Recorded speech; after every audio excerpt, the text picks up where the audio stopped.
Oke, bismillahirrahmanirrahim. Assalamualaikum warahmatullahi wabarakatuh.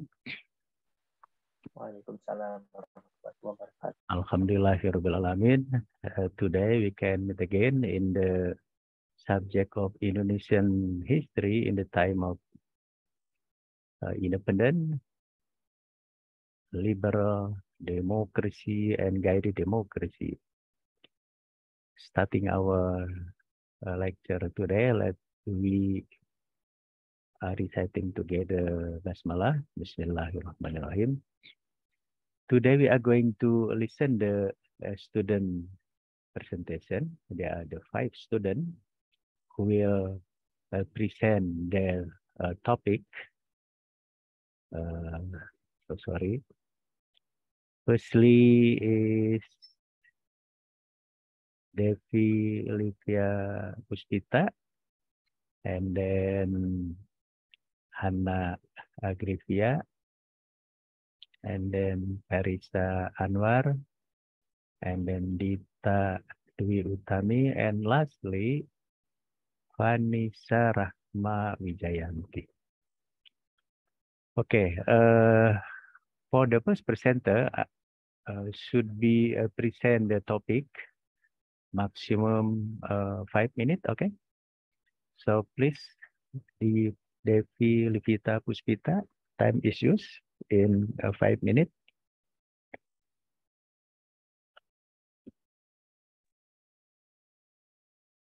Hello Devi.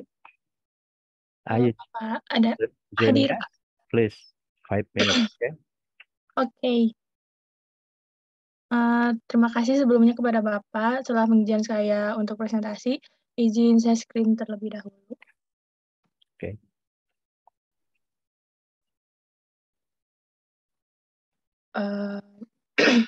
Baik, di sini saya Devi Livia Puspita dengan NIM 2006667 akan mempresentasikan mengenai pemberontakan Bandung Lautan Api 1946.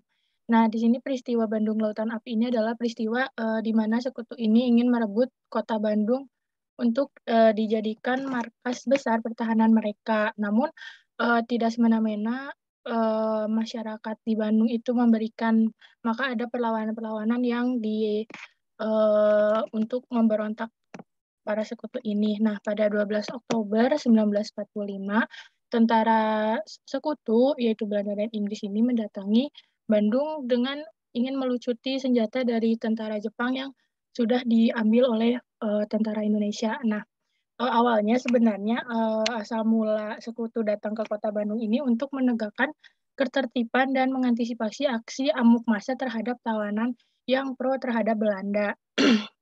Namun pada 21 November 1945, pertempuran pun terjadi antara Tentara Keamanan Rakyat dengan Inggris di Bandung Utara.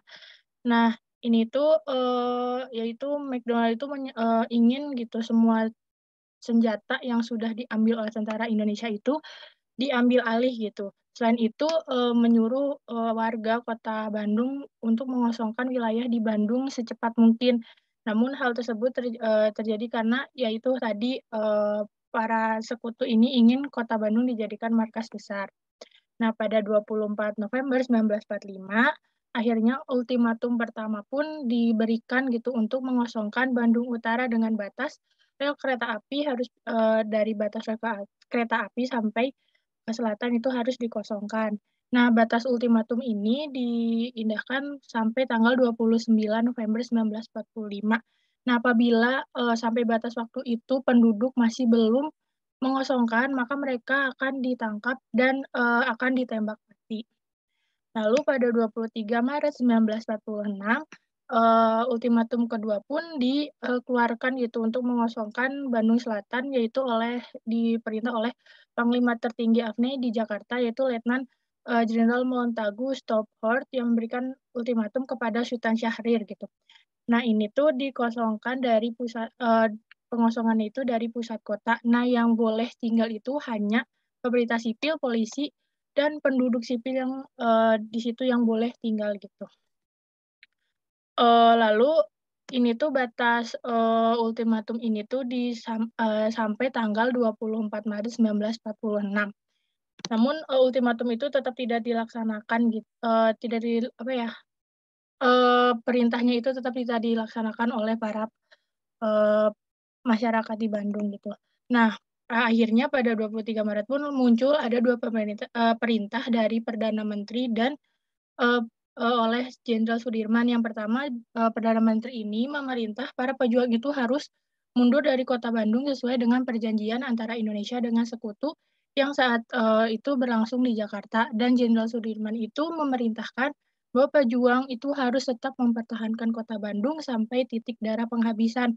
Nah, akhirnya pada 24 Maret 1946 pada pukul 10, akhirnya diadakan rapat yang dihadiri oleh pemimpin pasukan Komandan Divisi 3 Kolonel Nasution, Komandan Resimen 8 Letkol Omon Abdurrahman, Komandan Batalion 1 Mayor Abdurrahman, dan lain-lain ini akhirnya menyepakati di rapat itu untuk mematuhi perintah dari pemerintahan, yaitu mengosongkan wilayah Bandung, namun tidak meninggalkan Bandung secara utuh gitu. Jadi mereka akan membumi hanguskan Bandung agar tidak dijadikan strategi militer dan membawa masyarakat Bandung itu ke Bandung Selatan untuk diamankan. Sekian presentasi dari saya. Terima kasih sudah menyimak dan mohon maaf bila ada kesalahan kata. Saya kembalikan ke Bapak Andi. Terima kasih. Okay, you're welcome. Thank you very much, Devi Puspita. The next presenter is Hana Grivia. Hana, are you jaringan? Okay, please, 5 minutes. Your time. Terima kasih. Bismillahirrahmanirrahim. Assalamualaikum warahmatullahi wabarakatuh. Nama saya Hana. NIM 2109799. Jadi sekarang saya akan mempresentasikan mengenai blokade ekonomi di masa awal kemerdekaan Indonesia dalam rentang tahun 1945 sampai dengan 1947. Nah, di masa awal kemerdekaan Indonesia itu dihadapkan dengan kondisi ekonomi yang buruk. Saat itu Indonesia mengalami inflasi yang tinggi. Inflasi ini disebabkan oleh tidak terkendalinya mata uang Jepang. Nah, ekonomi tersebut semakin merosot ketika Belanda memberlakukan sistem blokade ekonomi. Nah, blokade ekonomi ini dilakukan sejak pada November 1945. Belanda memblokade atau menutup pintu perdagangan laut, akibatnya barang-barang dari luar negeri tidak bisa masuk kepada Indonesia dan Indonesia tidak bisa mengekspor barang-barang ke luar negeri. Nah, tujuan dari diberlakukannya blokade ini adalah untuk mencekik Indonesia dengan senjata ekonomi. Jadi ketika ekonomi suatu negara itu terpuruk, maka aspek-aspek yang lainnya juga akan ambruk. Nah, hasil yang diharapkan dari Belanda adalah timbulnya keadaan sosial ekonomi yang buruk akibat dari kekurangan bahan-bahan impor yang sangat dibutuhkan. Pada akhirnya akan menimbulkan ketidakpercayaan dan kebencian dari masyarakat kepada pemerintah. Ketika blokade ini mulai diberlakukan, Belanda menggunakan angkatan lautnya untuk mengawasi pelabuhan-pelabuhan di Indonesia. Sistemnya itu sama seperti VOC, jadi pelabuhan-pelabuhan di perairan Indonesia itu diawasi. Puncak dari terjadinya blokade ekonomi ini setelah adanya perjanjian Linggarjati, adanya perbedaan penafsiran terhadap pasal-pasal dari perjanjian Linggarjati antara Belanda dan juga pihak Indonesia, yang dimana pihak Belanda ini memang mengakui eksistensi Indonesia sebagai pemerintahan yang nyata, namun kekuasaannya itu hanya sekitar di daerah Republik Indonesia saja gitu, dan masih memiliki tanggung jawab serta ikatan terhadap kerajaan Belanda. Nah, Republik Indonesia ini tidak diperkenankan untuk menetapkan perwakilan di wilayah internasional, mengenai hubungan internasional. Jadi, orang-orang Indonesia yang menempatkan wakil-wakil di internasional itu menjabat atas nama kerajaan Belanda. Dengan ini, Belanda itu menganggap sah dari pengaturan dari blokade ekonomi tersebut. Nah, Indonesia sendiri berusaha untuk keluar menembus blokade ekonomi ini. Nah, Pihak yang melakukan penembusan blokade ini adalah Angkatan Laut Republik Indonesia yang dibantu dengan pemerintah daerah. Nah, ada beberapa hal yang dilakukan oleh Indonesia untuk menembus blokade ini. Yang pertama, membantu pemerintah India dengan mengirimkan 500.000 ton beras yang saat itu sedang dilanda kelaparan. Sebagai gantinya, India mengirimkan bahan pakaian kepada Indonesia. Nah, bantuan ini dilakukan karena saat itu Indonesia mengalami surplus produksi beras sekitar 200.000 ton dan sampai dengan 400.000 ton. Nah, ketika terjadinya kerjasama ini, pihak Belanda itu sudah tidak bisa berkutik gitu, mengwujudkan juga. Nah, setelah itu India pun menjadi negara yang mendukung Indonesia. Yang kedua, mengadakan hubungan dagang dengan luar negeri melalui Banking and Trading Corporation atau BTC yang merupakan lembaga semi pemerintah yang dirintis oleh Dr. Sumitro Jojohadikusumo dan Ong Eun-di. Mereka ini berhasil mengadakan kerjasama dengan perusahaan swasta Amerika Serikat yaitu East Branson Inc. Yang bersedia membeli gula karet dan teh dari Indonesia. Namun sayangnya di perairan Cirebon kapal dari perusahaan swasta tersebut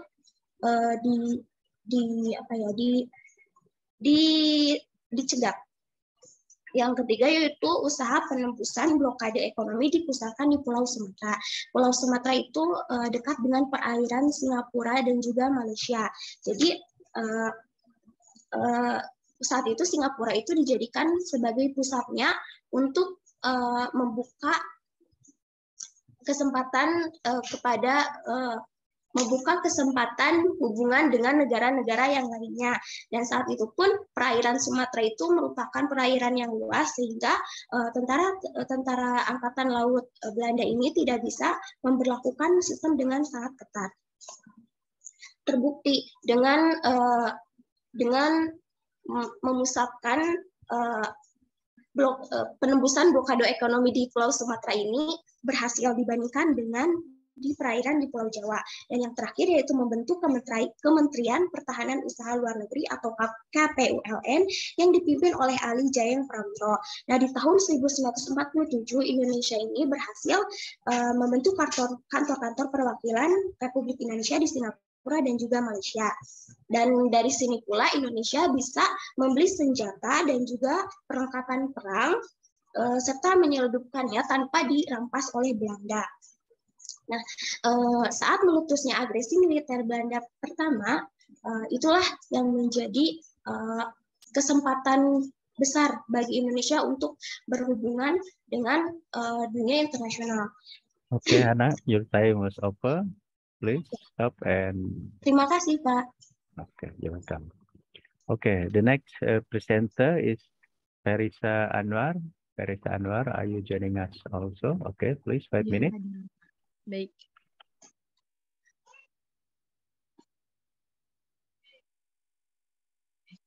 Baik, bismillahirrahmanirrahim. Assalamualaikum warahmatullahi wabarakatuh. Pada kesempatan kali ini, saya akan mempresentasikan materi dengan judul Sultan Syahrir, Bapak Revolusioner Indonesia tahun 1945 sampai dengan 1949. Nah, materi yang akan saya sampaikan yang pertama yaitu mengenai latar belakang dari keluarga dan pendidikan dari Sultan Syahrir sendiri. Nah, Sultan Syahrir lahir di Pajang Pandang, Sumatera Barat pada 5 Maret 1909. Beliau lahir dari keluarga yang terpandang, yaitu dari pasangan Muhammad Rasud dan Siti Rabi'ah. Ayah dari Syahrir merupakan seorang penasehat Sultan Delhi dan kepala jaksa atau Lakrad di kota Medan. Nah, Syahrir mengenyam pendidikan sekolah dasar dan sekolah menengah terbaik di kota Medan. Setelah menyelesaikan sekolah tingkat menengah, kemudian Syahrir melanjutkan pendidikannya sekolah tingkat atas di kota Bandung. Nah, setelah selesai mengenyam pendidikan sekolah tingkat atas di kota Bandung, kemudian Syahrir melanjutkan pendidikannya ke negeri Belanda, yaitu masuk ke Fakultas Hukum Universitas Amsterdam. Nah, pendidikan tinggi yang dijalankan oleh Syahrir inilah yang menuntun Syahrir pada pemikiran-pemikiran kritis, terutama mengenai kondisi bangsanya pada saat itu. Nah, kemudian dalam masa studinya gitu, Syahrir ini dikenal sebagai tokoh yang juga aktif gitu dalam berbagai kegiatan, baik kegiatan sosial maupun kegiatan politik, sehingga akhirnya pada tahun 1931 Syahrir meninggalkan kampusnya dan terjun dalam pergerakan nasional. Nah, peranan Syahrir dalam pergerakan nasional ini terus berlangsung bahkan hingga saat pendudukan Jepang gitu. Nah, pada masa pendudukan Jepang ini, pergerakan Syahrir, Soekarno dan Hatta ini terbagi ke dalam dua pergerakan gitu, di mana Soekarno-Hatta bekerja sama dengan pemerintah Jepang, sedangkan Syahrir melakukan gerakan revolusioner bawah tanah, dan di mana gerakan bawah tanah ini merupakan gerakan yang sudah disepakati sebelumnya dengan Hatta, di mana gerakan ini dilakukan guna untuk mencapai kemerdekaan dan mempersatukan kaum nasionalis dan revolusioner. Dalam prosesnya ini, gerakan bawah tanah yang dilakukan oleh Syahrir tentunya tidak berjalan sendirian, tetapi juga dibantu oleh kader-kader PNI baru atau PNI pendidikan. Nah, kemudian setelah bangsa Indonesia mendapatkan kemerdekaannya, namun seperti yang kita tahu bahwa tidak berhenti sampai di situ rintangan-rintangan yang harus dihadapi oleh bangsa Indonesia. Setelah memproklamasikan kemerdekaan Indonesia, bangsa Indonesia tetap mendapat berbagai cobaan gitu dari baik dari pihak Belanda. Nah, pada saat itu, pada masa revolusi ini merupakan masa yang sulit gitu bagi bangsa Indonesia, dan hanya sedikit tokoh yang mampu hadir dengan memiliki konsep dan langkah strategis yang meyakinkan guna mengendalikan kecamuk revolusi ini. Nah, pada masa ini Syahrir hadir dengan karyanya yang berjudul Perjuangan Kita sebagai usahanya untuk mempertahankan kemerdekaan Indonesia, di mana perjuangan kita ini, karyanya ini berisi mengenai sebuah risalah, peta persoalan dalam revolusi Indonesia, serta analisis ekonomi politik dunia pasca Perang Dunia Kedua. Nah, karena berbagai pemikirannya yang tertulis dalam karyanya ini gitu, Syahrir akhirnya didukung oleh kaum muda dan juga diangkat oleh Presiden Soekarno sebagai Perdana Menteri. Nah, selain sebagai Perdana Menteri, pada saat itu Syahrir juga menjabat sebagai Menteri Luar Negeri dan Menteri Dalam Negeri Indonesia.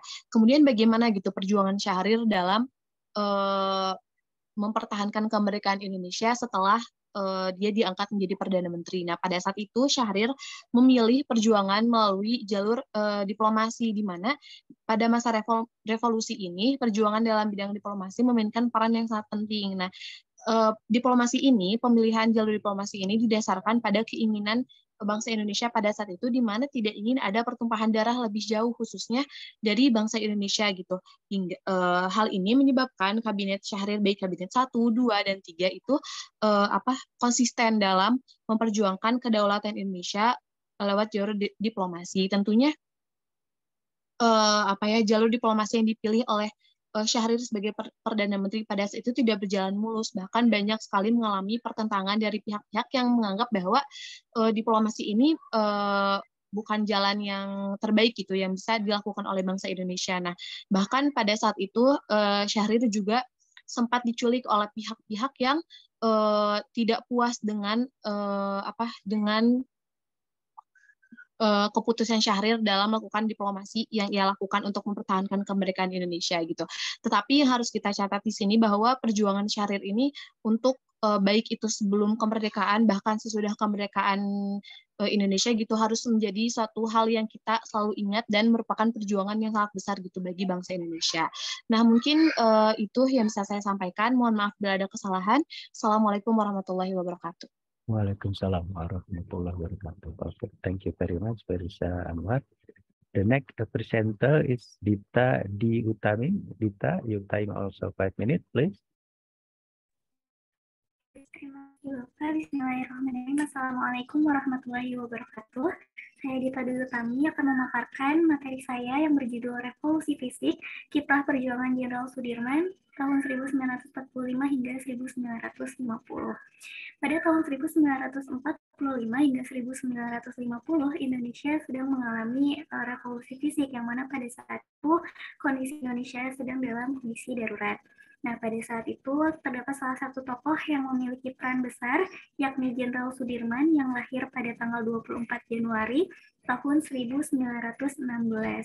Kiprah dari Jenderal Sudirman pada revolusi fisik ini dimulai ketika pada tanggal 5 Oktober tahun 1945, setelah dikeluarkannya dekret presiden, Sudirman diangkat menjadi Panglima 5 yang mencakup daerah Banyumas dan Kedu. Kemudian Pak Jenderal Sudirman ini menjadi Panglima pada pertempuran Ambarawa, yang mana ditenggarai oleh tentara sekutu yang datang kemudian melucuti senjata dari PKR dan memicu perlawanan hingga pasukan sekutu ini berlari menuju ke Ambarawa dari Magelang.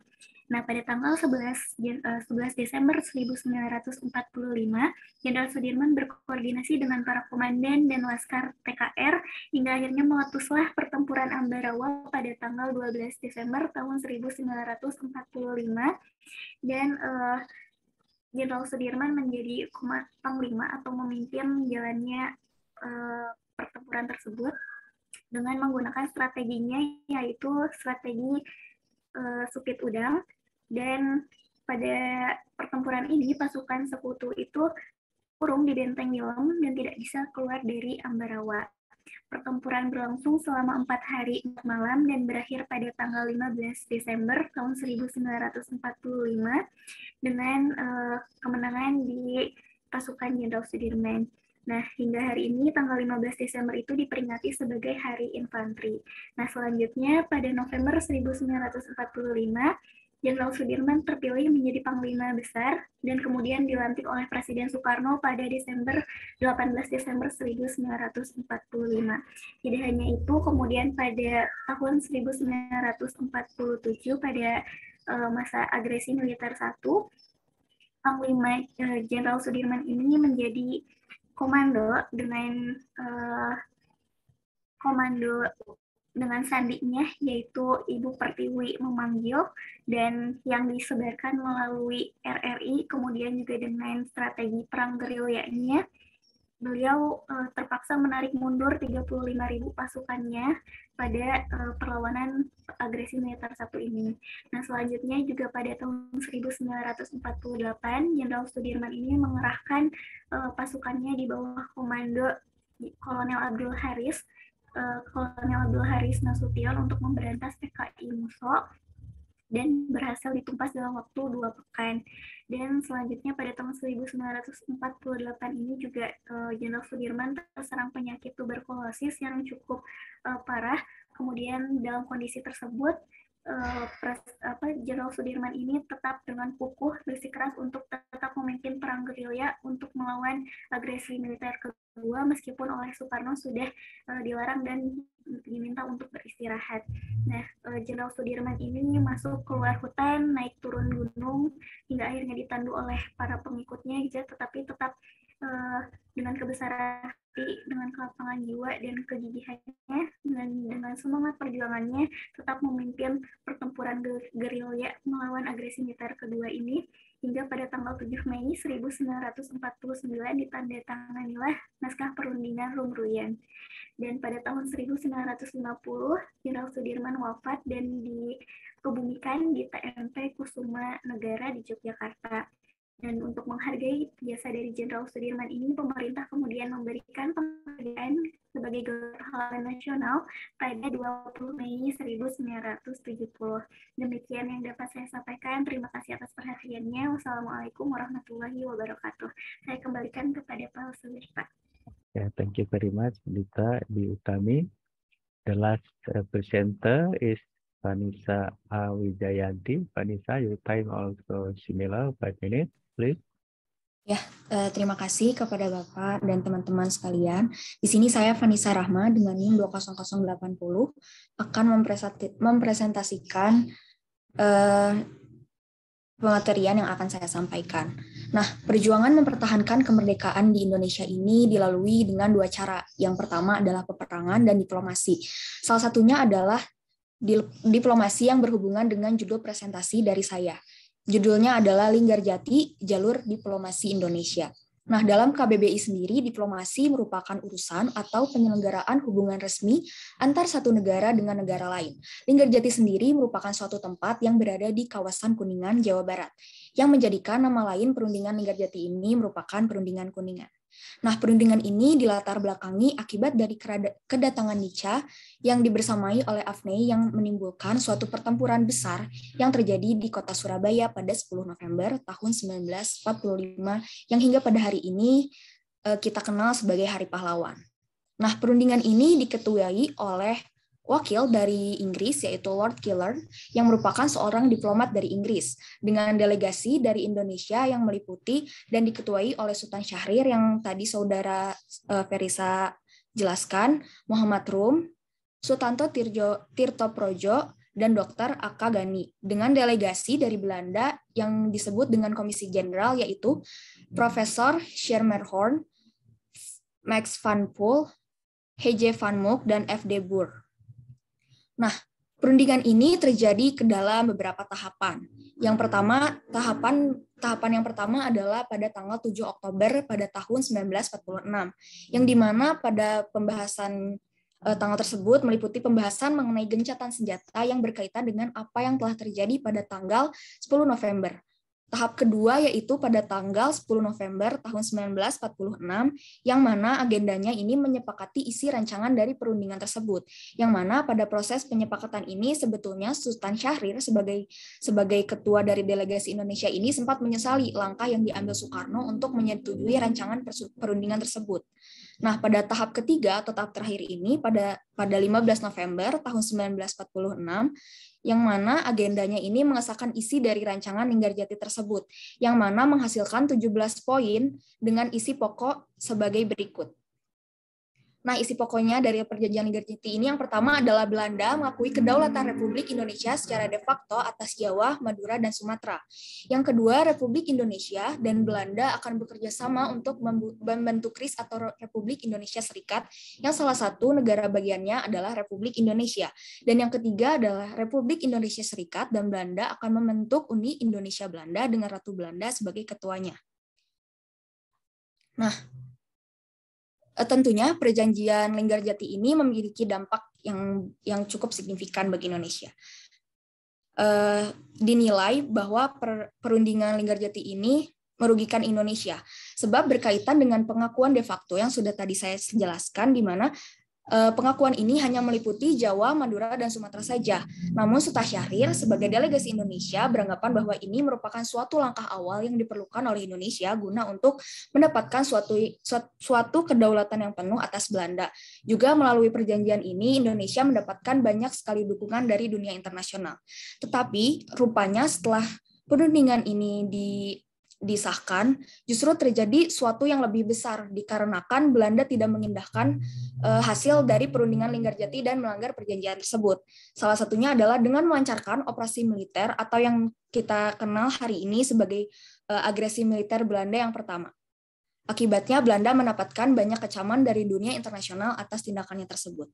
Sekian presentasi yang saya paparkan, kurang lebihnya mohon maaf. Wabillahi taufiq wal hidayah. Wassalamualaikum warahmatullahi wabarakatuh. Waalaikumsalam warahmatullahi wabarakatuh. Okay, thank you very much, Vanessa. Your presentation, I think just 4 minutes. Good. Okay. As information, please for another student who didn't present today. I mean, what is presenting the PPT today? Please you make the brief comment and then sending to the WhatsApp group, okay? Not until I finish making the brief comment also to the student presentation today. Okay, I would like to make the general comment. I think it is not only the student who present the PPT PowerPointers today, but also before, and hopefully in the future also should be. Please ensure that as a student of history, you should be understand. You should be understanding about your topic, okay? Because of that, firstly should be analyzing the event in comprehensively and in based on, it is the second suggestion, should be based on also the standard book, the standard history book. I think why your presentation is just descriptively, chronologically, and there's no something new in the perspective, because your reference is not using the standard history book.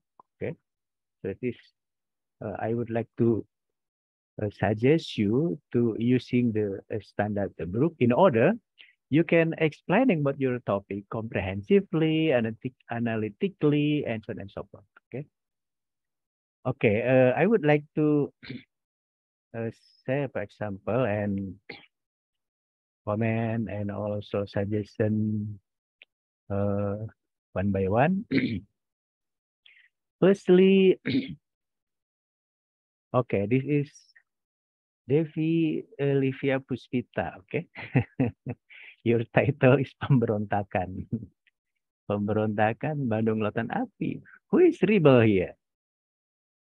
Indonesian Young Generation Rebel itu pemberontakan kepada siapa ya? I think Bandung Lautan Api is not rebellion. It is the critical event. Okay. It is the dilemma for the young generation. What will do about the Bandung situation in that time. Okay, so I think if rebellion, if the report, I think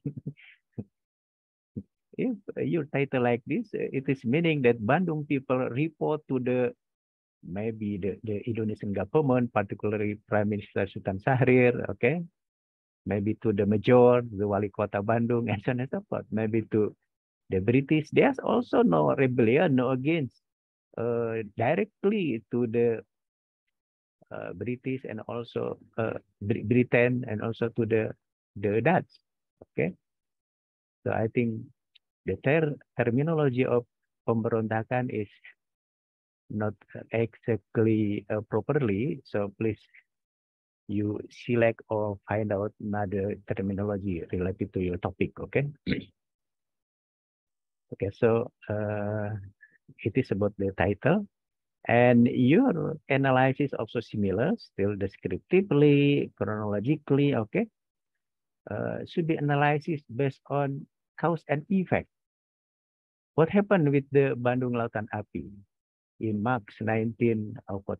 Should be analysis about the background, should be analysis about the maybe political dynamic, social dilemma, and so on and so forth. Okay, so it is very important. For example, you maybe can comparing about the how the Indonesian young generation in Bandung and in Surabaya when they try to seize the Japanese what is Japanese mean or Japanese armament. Okay, in Surabaya, how the area Surabaya succeed in seizing the Japanese armament, persenjataan Jepang. Okay, but in Bandung it is fail. Should be analysis why the youth of Bandung fell in seizing the Japanese armament. And if you read about the Ben Anderson book and others book in the early revolution, the youth of Bandung giving the lipstick, okay, from the area Surabaya as the bencong, as the banci, as the pemuda peyem, because fail in says the Japanese armament. So in this case, why in Bandung there's no battle, no pemberontakan, different with the Surabaya? Because there's no arm, no armament from the Japan because fail. So in this case, should be analysis why the Bandung in political and social situation is different with the Surabaya, for example. Okay, and also you should be know the how the government policy in passing the light troop in this case is Britain, of course, with the Dutch, particularly Nika, Netherlands in this civil administration. As we know that the government, particularly Prime Minister Sultan Syahrir, issued about the politics of diplomacy, you know, and this has become the dilemma for the Bandung people, particularly the young generation.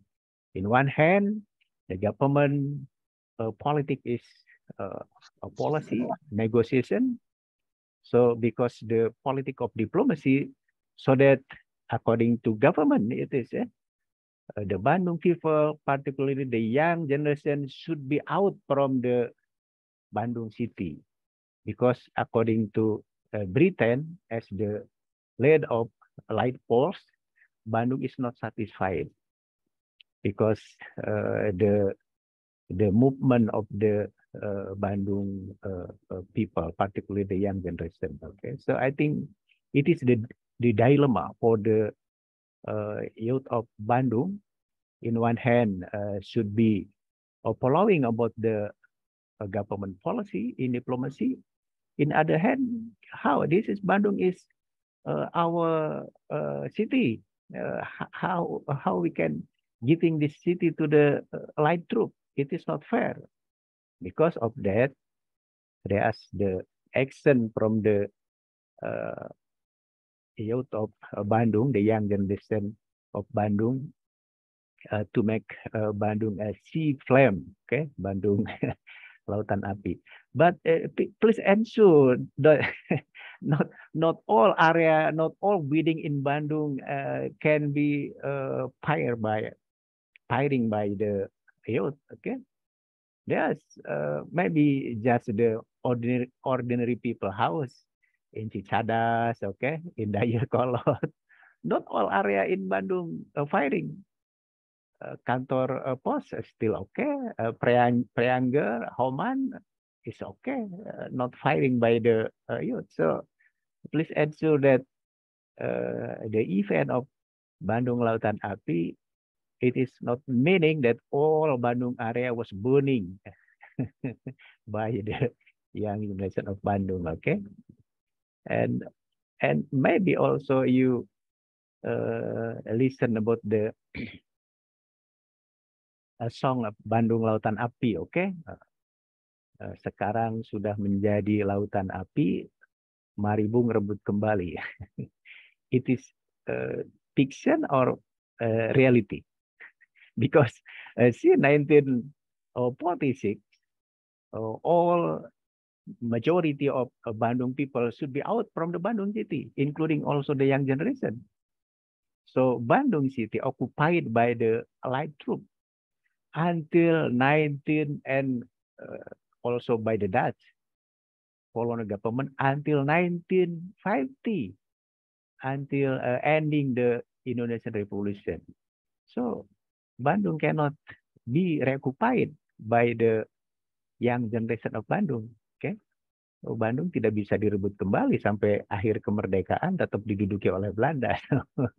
Please, in analyzing about the historical facts should be objectively and should be also understand. Okay, maybe it is related to your reference. Okay, I think you should read about the standard book, as you know that the comprehensive standard history book related to the Bandung in the early revolution is John Erskine. Bandung in the early revolution. Bandung translated also in the Bahasa Indonesia. Okay, please find out about this critical book. John Erskine, Bandung in the early revolution. Translate in the Bahasa Indonesia, Bandung pada masa awal revolusi. It is comprehensively, including also why the youth of Bandung fell comparing with Surabaya Youth in says the Japanese armament. Okay, so I think it's very important.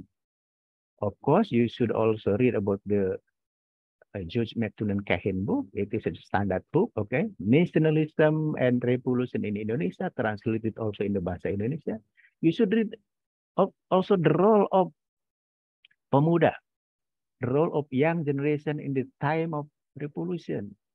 Benedict Anderson, translated also in the Bahasa Indonesia, Revolusi Pemuda. Okay, and for understanding also how the area-area Surabaya succeed in say the Japanese armament and also battle against the Britain troop, light troop, you can read or using the William Frederick book, okay?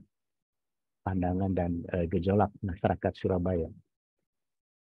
Should also read the Anthony Reid, Indonesian National Revolution, in order our perspective is not only Jawa-centric, but also should be Indonesia-centric, how the revolution in Indonesia also occur not only in the Jawa, but also in other islands. Okay, I think the young Nasution, Abdul Haris Nasution, is stay in Bandung in the time of revolution. And this general wrote many books, okay, including also SPKI, Sekitar Perang Kemerdekaan Indonesia, okay, 11 volume.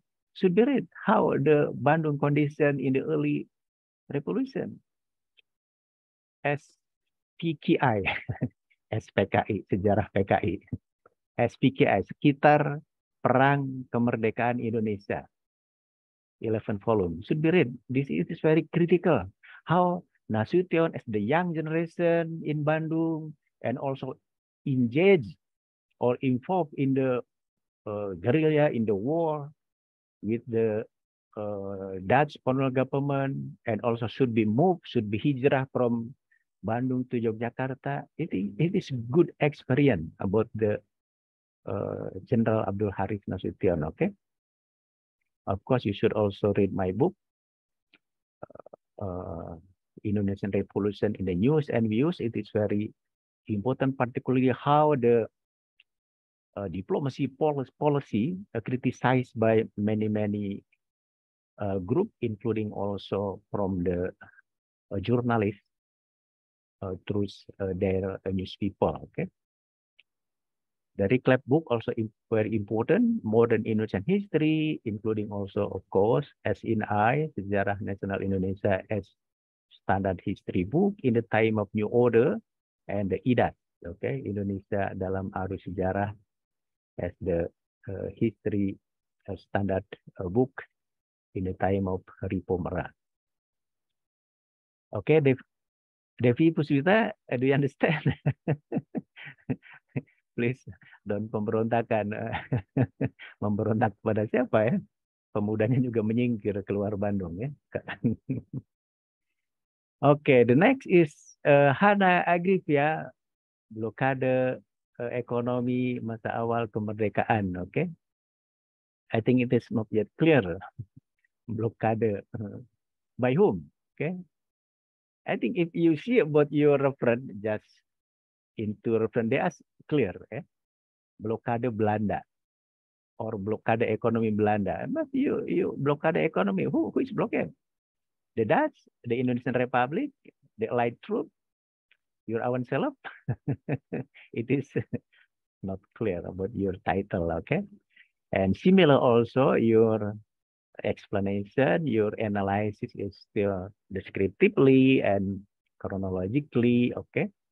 Should be analysis, cause and effect. In historical discipline, it is important if we analyze a critical event or historical event, should be what the cause, what the factors, and how the implication, how the effect. I think it is very important, okay?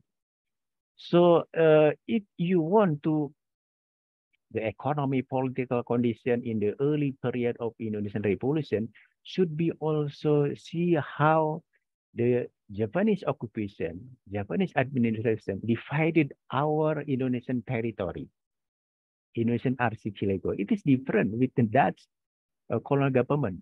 The Dutch colonial government succeed in united Indonesia from Sabang to Merauke, which centralized by the Batavia, by the Jakarta. But in Japanese occupation, Indonesian territory divided became the 3 regions.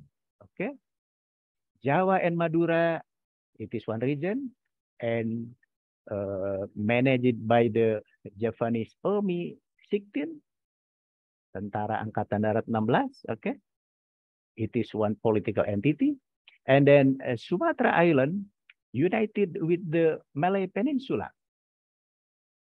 Okay, and managed by or administrated by the Japan Army 25 with the capital city in Singapore, not in Jakarta, from Singapore.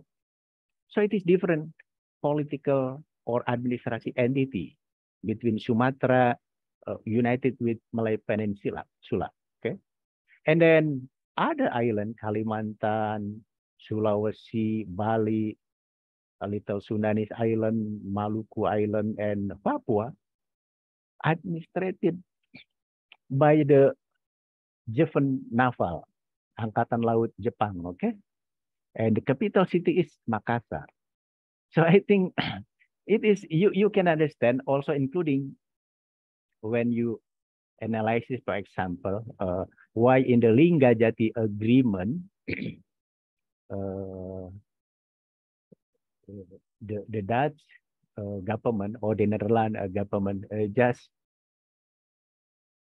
recognize the part of Indonesian territory only Sumatra, Java, and Madura, because other island, particularly Kalimantan, Sulawesi, and others, occupied by the Dutch government, Netherlands government, assisted also by the Australian and British Army, okay, Britain Army.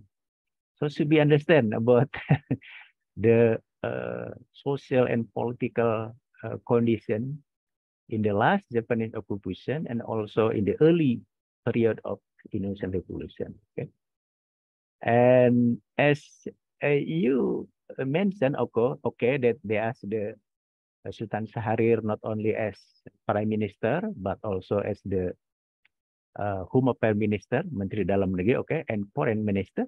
But Sultan Syahrir, it is very important in the context of political diplomacy, okay. So Sultan Syahrir and his staff didn't move to Yogyakarta, to Yogyakarta as the new capital city of the Republic Indonesia. So the office of Prime Minister, Sultan is still in Jakarta. Okay, it is very important. In order you can understand why in the post-Indonesian Revolution, there's the level that Jakarta as the city of diplomacy in one hand and Yogyakarta as city of the revolution. Because Prime Minister Sultan Syahrir office still in Jakarta as Prime Minister, as Minister Home Affairs, and as Foreign Minister, still in Jakarta. Not moved to Yogyakarta like Sukarno, Muhammad Hatta, and other ministers. Okay? So it is should be understood about this critical event. Okay.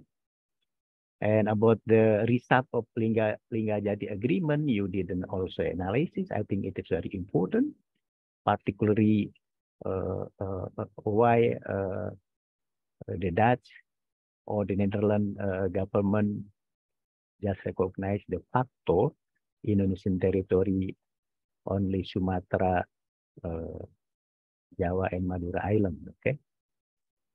The rise of politics. Okay, you what is mentioned, but I think there's no surplus, no surplus rice production in Indonesia. Even Prime Minister Sultan Syahrir criticized by the opposition and by the ordinary people. I think in the time of Japanese occupation, in the early revolution, our ordinary people in the poor condition, okay. So a rice is needed by Indonesian people. Why should we export? Should be assisting the India people. I think it is not logically, but in the context of politics of diplomacy, Sultan Syahrir tried to assist the Indian people. Although in Indonesia, in Jawa and Madura ourselves, they need a lot of rice, okay, a lot of paddy, not surplus, I think minus, okay, but in the context of politics of diplomacy, okay.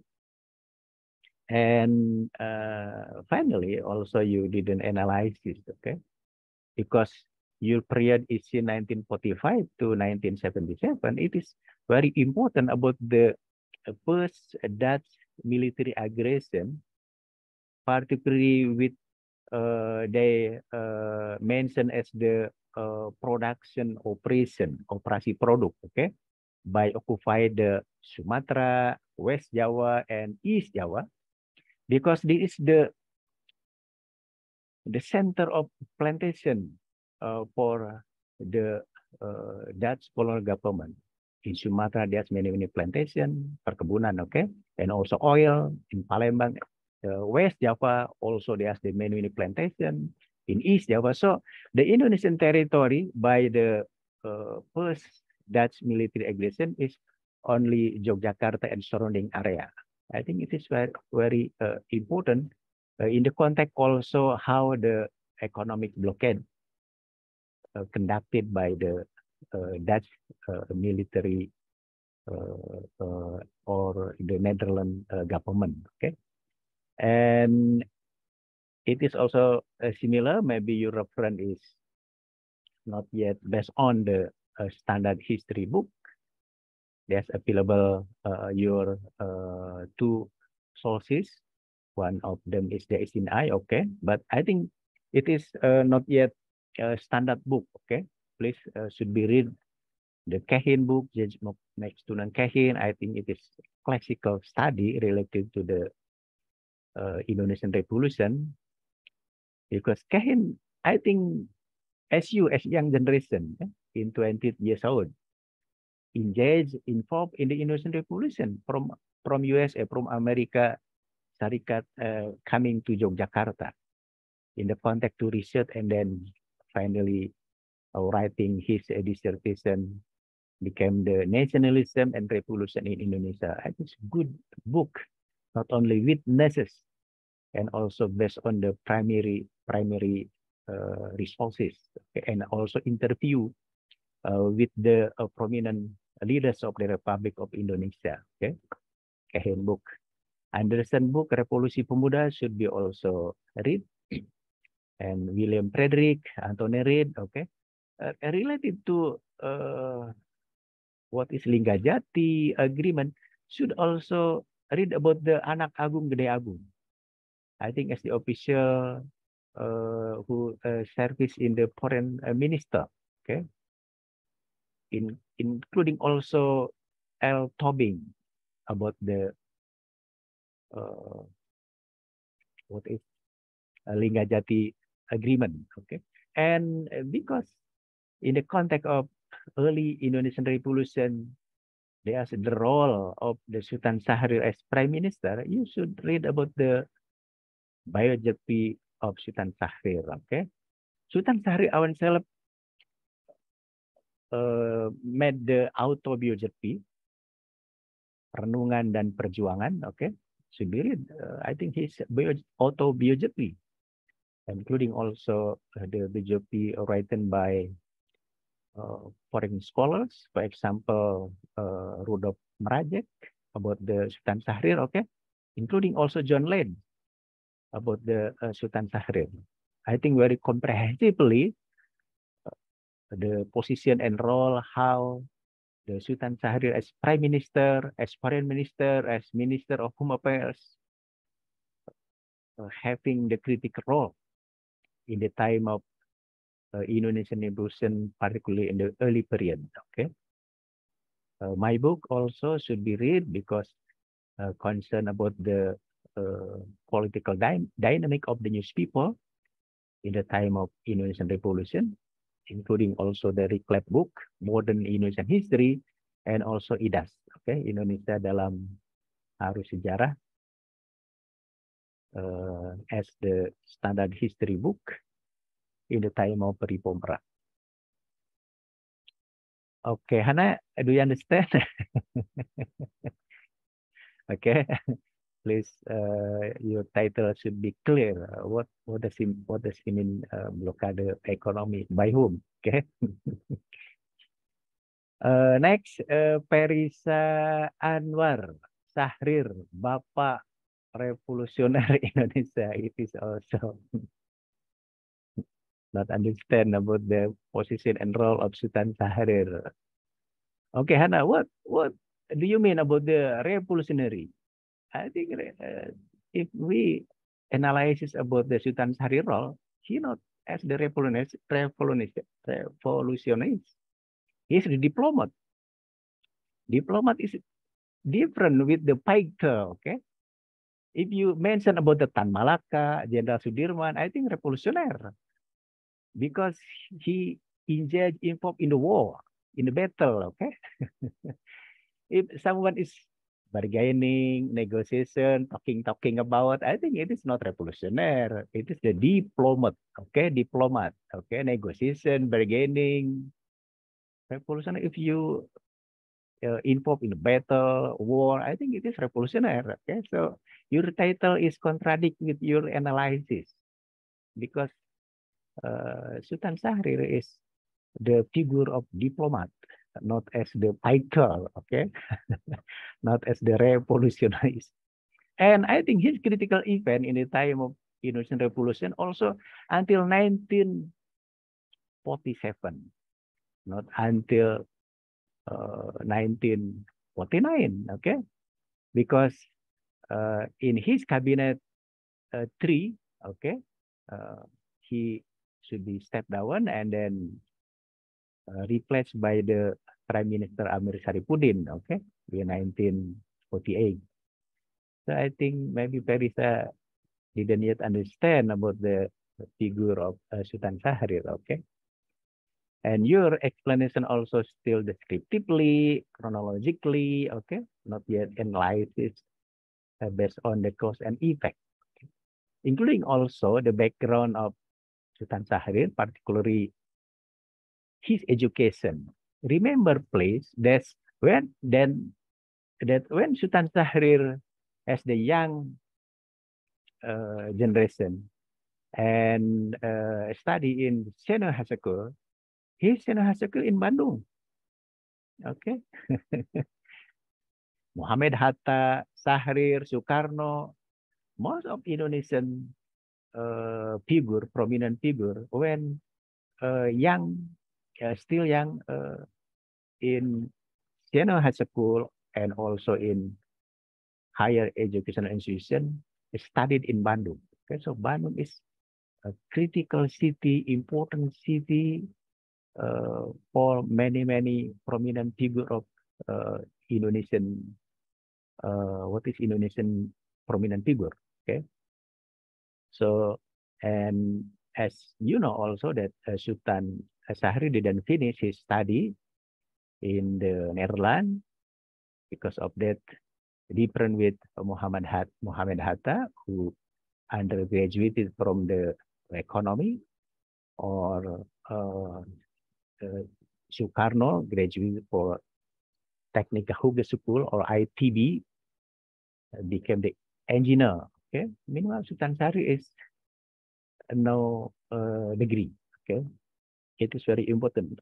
However, here vision.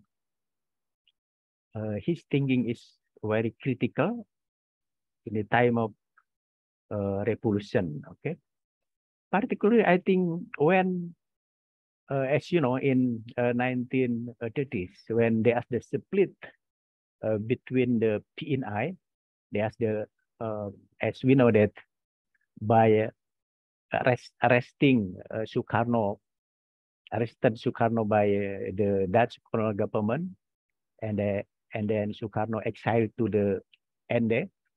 The PNI, Indonesian National Party, became divided and also the split. And from the PNI, there are the two new organizations, Partido in one hand, led by Mr. Sartono, and PNI Baru, okay, who concerned in the education, Partai Nasionalis Indonesia Baru, led by Mohamed Hatta and Sultan Syahrir. It should be analyzed because in the time of Japanese occupation and also in the time of Indonesian Revolution, this is a different strategy, different approach in political matters between Sultan Syahrir in one hand and Sukarno in others. For Sukarno, in political strategy and also approach, match forming is very important. What the match forming? Match forming is mobilize the people, mobilize the mass organization. Okay, because of that, what is important for Sukarno is should be many followers, because it is the match forming strategy. How to Indonesian people, how the PNI many head members. Meanwhile, for Sultan Syahrir, I think mobilize is not important for the political strategy. What is important for Sultan Syahrir and Mohamed Hatta is cadre forming. What is cadre forming? Should be educate about the members, although they are the limited in member, but that's the have good spirit and also quality or competence. So between cadre forming and mass forming, I think it is still become debatable until now, including also in your student organization. Jadi Anda kalau ingin jadi pemimpin, ingin menjadi tokoh penggerak massa atau ingin menjadi tokoh mencetak kader. Ya. Kalau penggerak massa banyak tapi kayak buih, kayak pengikutnya Soekarno. Soekarno-nya ditangkap, bubar organisasi. Tapi kalau kader forming, membentuk kader, it is the political strategy from Mohamed Hatta and Sultan Syahrir is very important, because how the young generation should be educated, should be transform his idea, his attitude, okay, so become the good in competent, good also in spirit.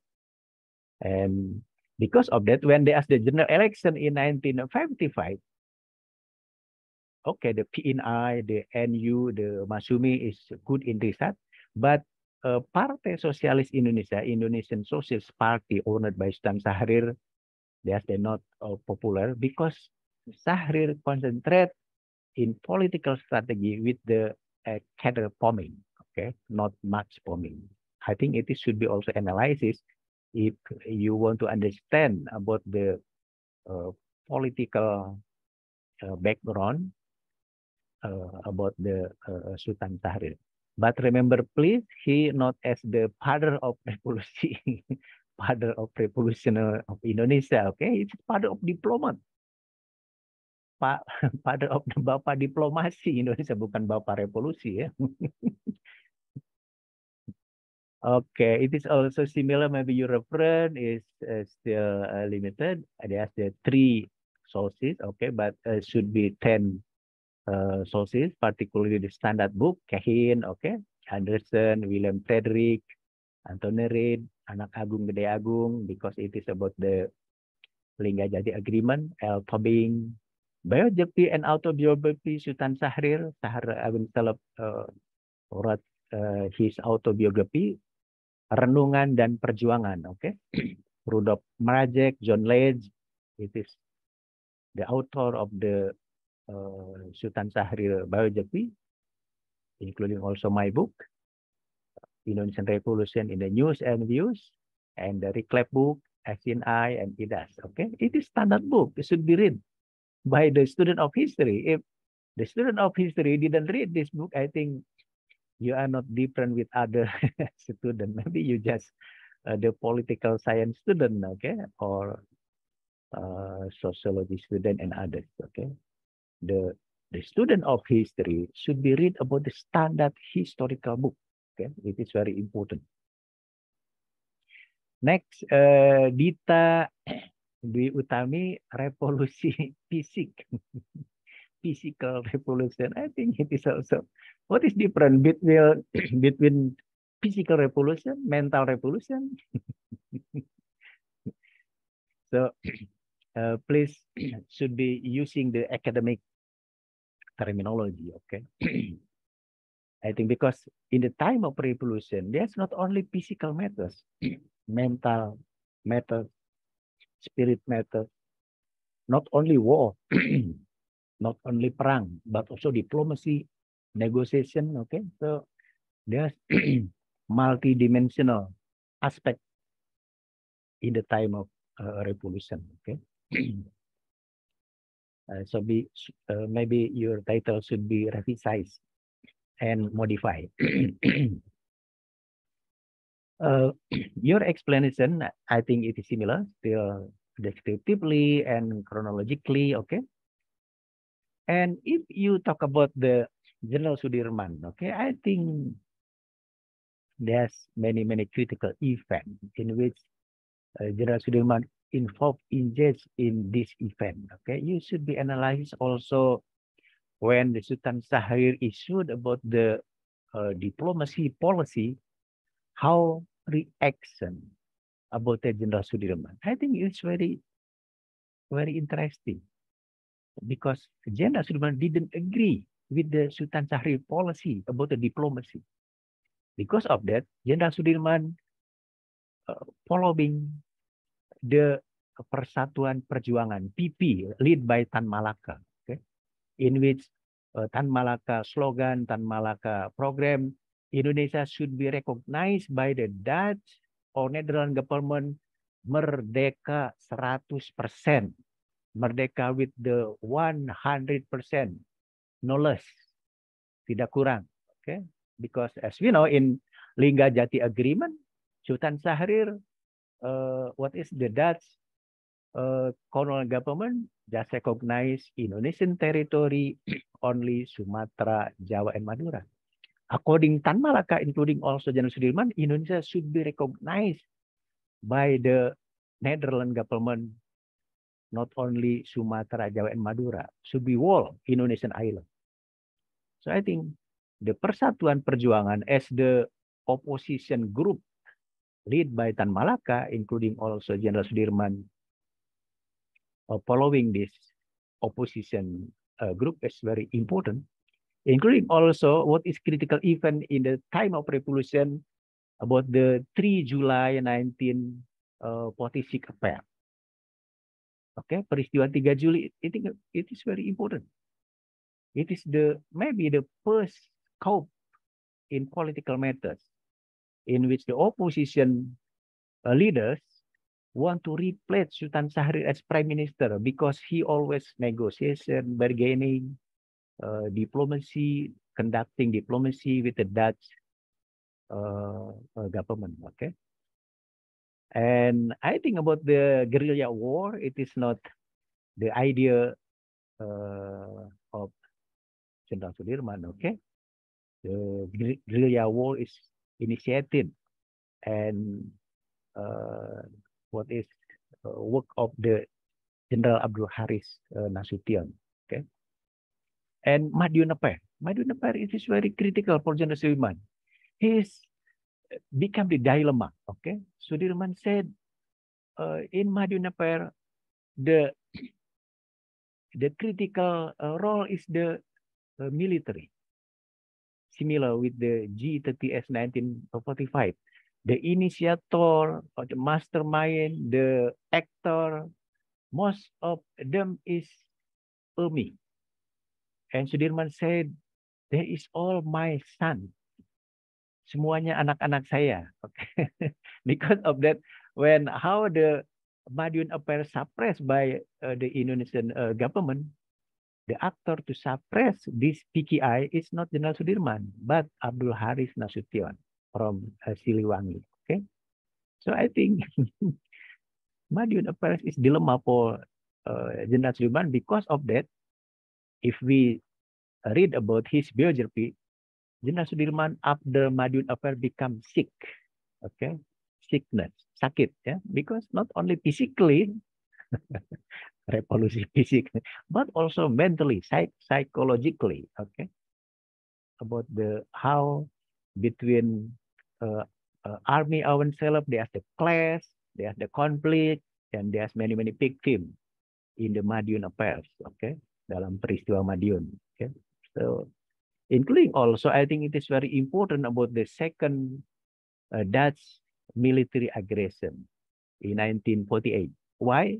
Because in the second Dutch military aggression, most of Indonesian prominent leaders arrested by the Dutch, okay, by the Dutch military, exceptly Jenderal Sudirman.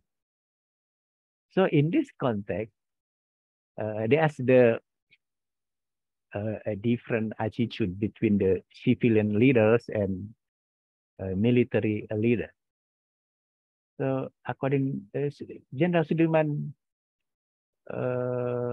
didn't satisfy by the Sukarno, Muhammad Hatta, Sultan Syahrir, and members of cabinet in political attitude. Why should be surrender to the Dutch army? Mengapa harus menyerah kepada Belanda? Okay, so according to Sudirman, I was sick, but I can move from one place to other by the guerrilla war. But why the civilian leaders should be surrender to the Dutch? Mengapa Anda orang sipil harus menyerah kepada Belanda? Saya yang sakit saja masih bisa bergerilya. It is the conflict, I think, the political conflict between the civilian leaders and the military leaders.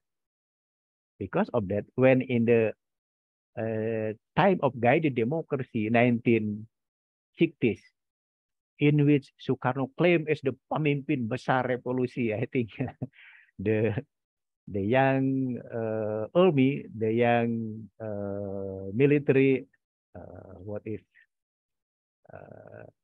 not proud with Sukarno, because Sukarno in the second Dutch military aggression surrendered to the Dutch army, okay, not fighting, not struggling like Jenderal Sudirman. I think the second military aggression conducted by the Dutch army is very important, should be analyzed, okay, including also when there's the Mr. Rum and Royan agreement, in which the Sukarno and Muhammad Hatta should be returned to Yogyakarta. Jenderal Sudirman also didn't fully agree, because according to Jenderal Sudirman, who is the real leader of the Republic Indonesia? Not Sukarno and Muhammad Hatta, because Sukarno and Muhammad Hatta as the tawanan perang. Who is the real leader?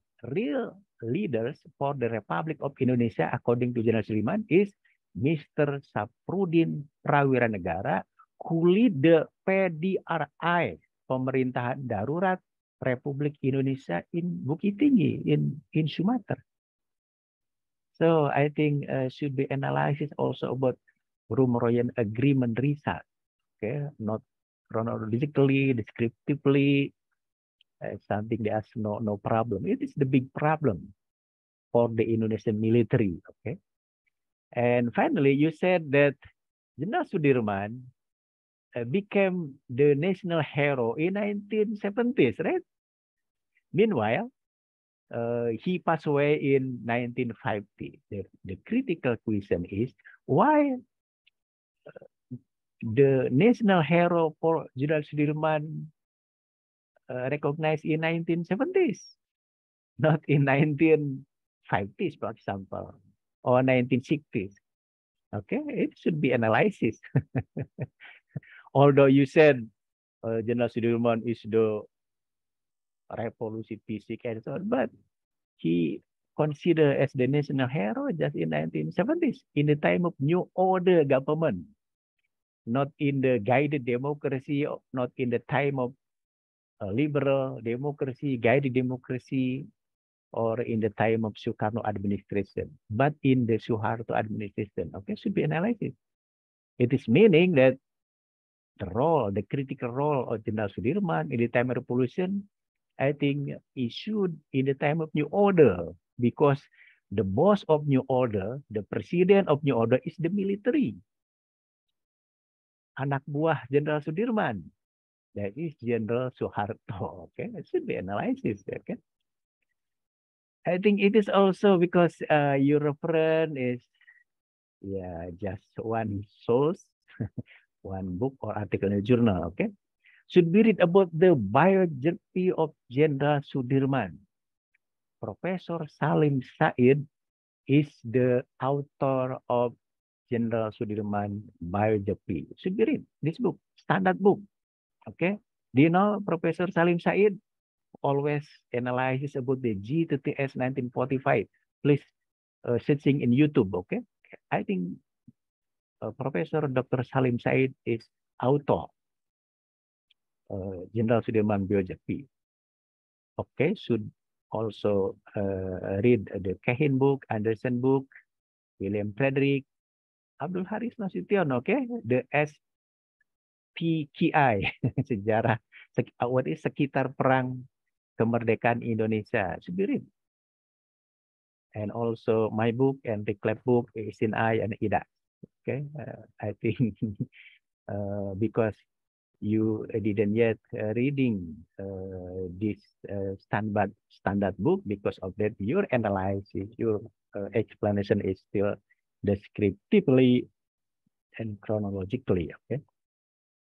The last is Vanessa Rahma Wijayanti, Linggarjati, Jalur Diplomasi Indonesia. I think it is the title also not yet clear. Okay, it is firstly you this is not the historical title because no time. Okay, the period. And as you know that Linggarjati is not only in November 1946, for example, Linggarjati until March 1947, in which how the Linggarjati agreement should be ratified, should be endorsement by the parliament, not only in Indonesia but also in the Netherlands. Okay, so your title is not yet the historical title, and Linggarjati is just the name of place, not the event. Okay. So please modify. And what do you mean about the Linggarjati? Oh, Linggarjati is name of regency, name of the place. What related with the diplomacy? Okay, so it should be clear in the title and also in the analysis. Okay, because your explanation is still chronologically, descriptively, including also you mentioned Nietzsche. What is Nietzsche? Not Nietzsche. Should be what is read Nika? Okay, Netherlands in the civil administration. Maybe you mentioned Chairil Anwar, not Chairil Anwar, Hairil Anwar. Okay. Nietzsche Belanda, not Nietzsche, Nika. Okay. Okay, so back to my statement that Linggarjati agreement or negotiation, diplomacy between the Dutch government and Indonesian Republic government is not only from 11 to 15 November 1945. It is the result of agreement. Okay, but what is important, this agreement, Linggarjati agreement, should be ratified, should be endorsed, should be agree with the parliament in Indonesia and in the Dutch and in the Netherlands. As we know that the bad thing about the Linggarjati agreement is very, very dynamic. As we know, in our parliament in KNIP, Komite Nasional Indonesia Pusat, majority of parliament member didn't agree with the Linggajati agreement. You should be read about how the composition of KNIP in opposing the Linggajati agreement, okay, between sayap kiri and Benteng Republik. I think should be analysis, okay, because when KNIP or Indonesian Parliament conducted the plenary session in Malang, okay, in March 1945, and Indonesian Parliament didn't fully agree with the Linggajati agreement and didn't want to ratify, to endorse.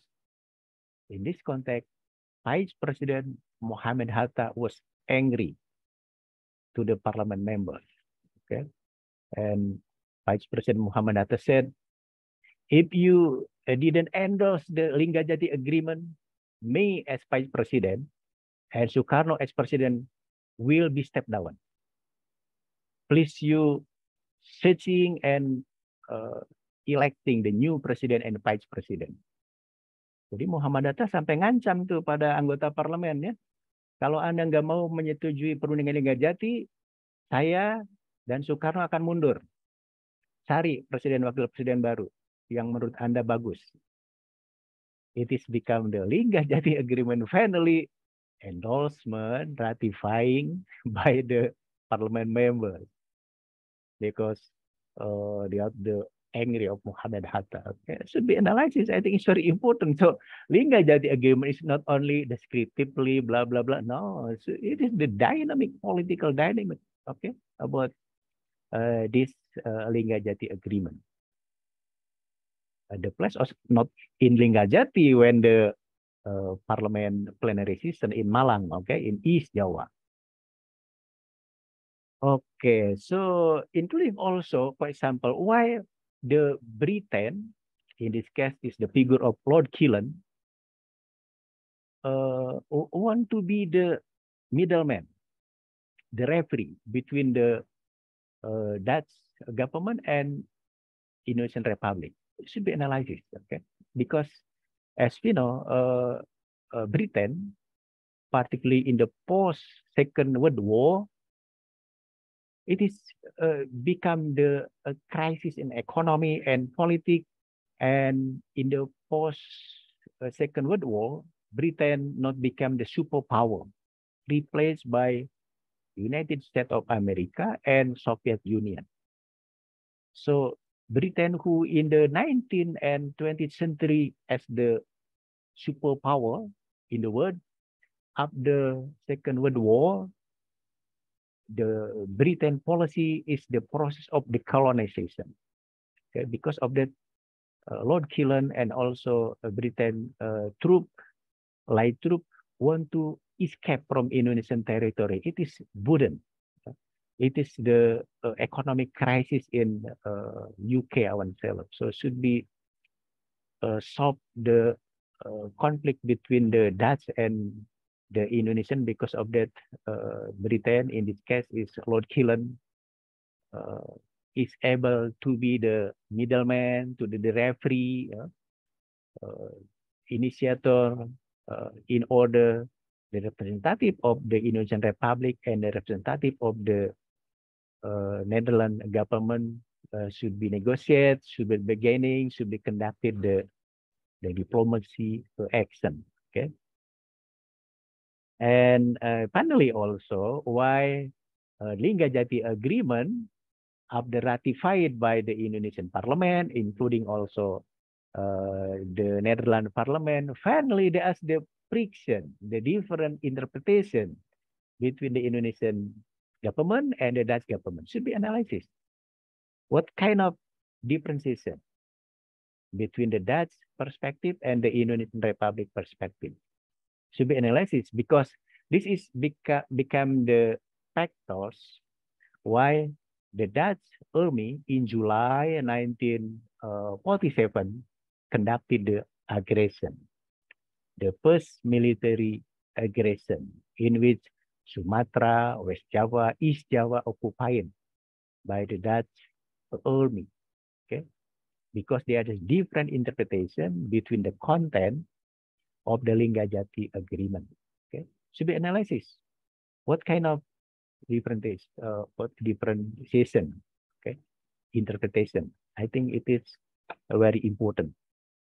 It is also related to your reference. Should be read the standard book. Okay, Kehin, Anderson, Bill Frederick, Anthony Reid, Agung Tobing is about the Lingga Jati agreement. Okay, should be read.